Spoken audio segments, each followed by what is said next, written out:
Lawyer, and I would say that our legal skills involved here, evidentiary skills and standard skills.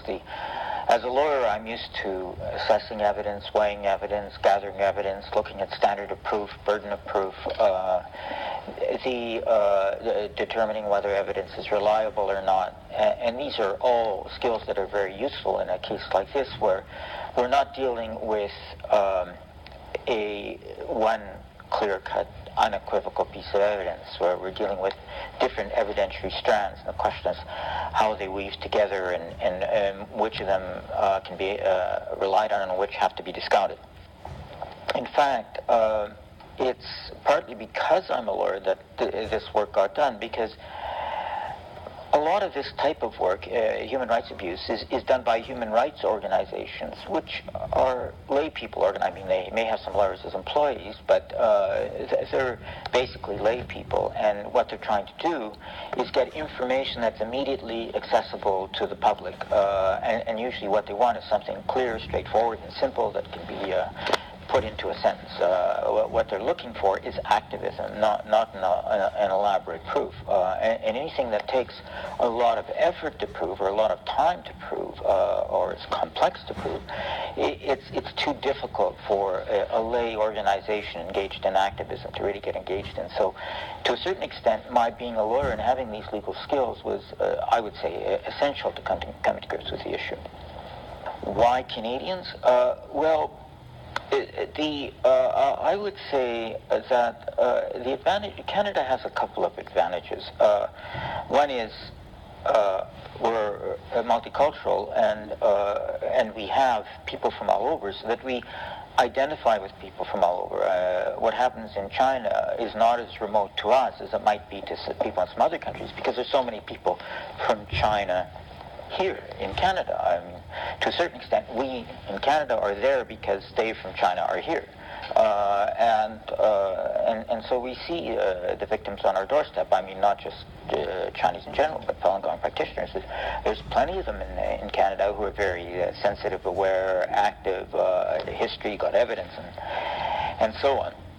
That's one reason. Another, I would say, is that from Canada we are relatively safe in dealing with this issue. If you do in China what I'm doing in Canada, you would end up in jail.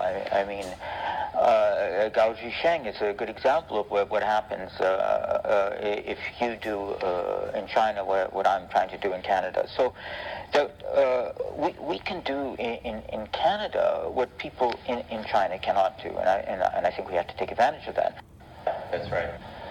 In your first book of Bloody Harvest, you and Ms. David Kilger pointed out that the organ harvesting in China was systematic and widespread.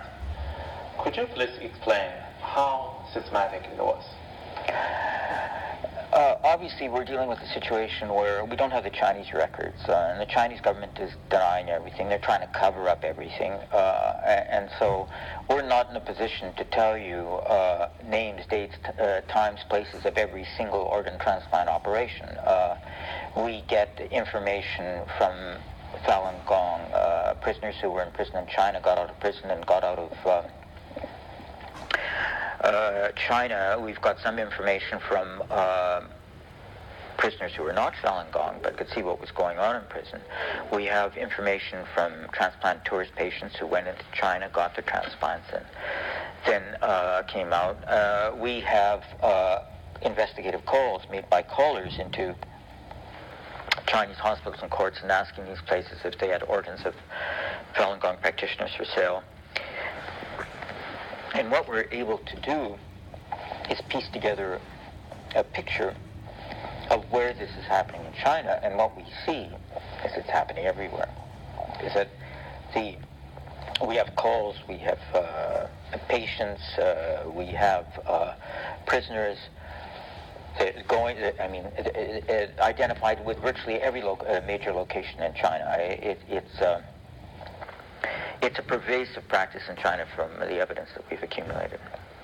About the systematic issue you just discussed, would you say that this is the state policy pushing forward by the government with the goal of eliminating Falun Gong in China? I've given a paper on this at a conference, a genocide conference in San Francisco this year. I do think what's happening with the Falun Gong community in China is genocide, in a sense that there's an intent to destroy the group in whole or in part.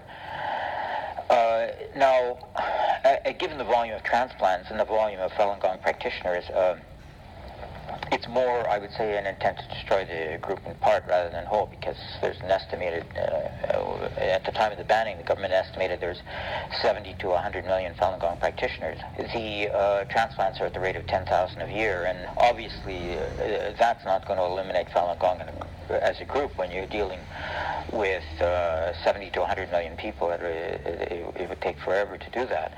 But it's a partial elimination. Now, in terms of policy, I would say it's, if you look at the doctrines of responsibility at international law, command responsibility or superior responsibility, it doesn't just happen because somebody orders something. It also happens because somebody in charge knows what's going on and doesn't stop it. And I would say at the very least that there's that sort of responsibility. That I also believe that the Standing Committee of the Communist Party of China knows that this is happening and is not stopping it. And so they are complicit in that sense. The people whose organs have been harvested died one after another, so no single victim was survived to testify. When you're attending a conference or giving speeches around the world, did you have ever difficulties to convince the audience? Not really. Well, I suppose the only difficulty I have is that, as I say, there isn't one single piece of evidence that you could just pull out and convince somebody in 25 seconds, which may be why it hasn't got the media play in major television networks, because it doesn't easily reduce to a 10-second soundbite. But anybody who's sat down and gone through the evidence, gone through Bloody Harvest in the previous reports, is convinced. In fact, yesterday, in addition to the book launch on Hamilton, there was a public forum on this issue, and somebody in the audience, I don't know who it was, says, you know, it's impossible to disagree with this once you read through all the evidence. It's just overwhelming. Right after your first book was published in 2006, the Chinese Ministry of Health had a new regulation that they banned the sales of human organs, and that any organ transplant must be agreed upon the donors. To the best of your knowledge, has the practice of organ harvesting of live Falun Gong practitioners ever stopped since then? No. I should say that our report first came out in 2006 in July, and then a second version in January 2007. But the book, which was the third version of the report, came out in November 2009. And, well, the Chinese government, I mean, they enact all sorts of laws. You can look at their constitution, which asserts all sorts of freedoms. The Chinese laws are cosmetic. They're propaganda. There's no mechanism for enforcement of the laws because the courts are not independent.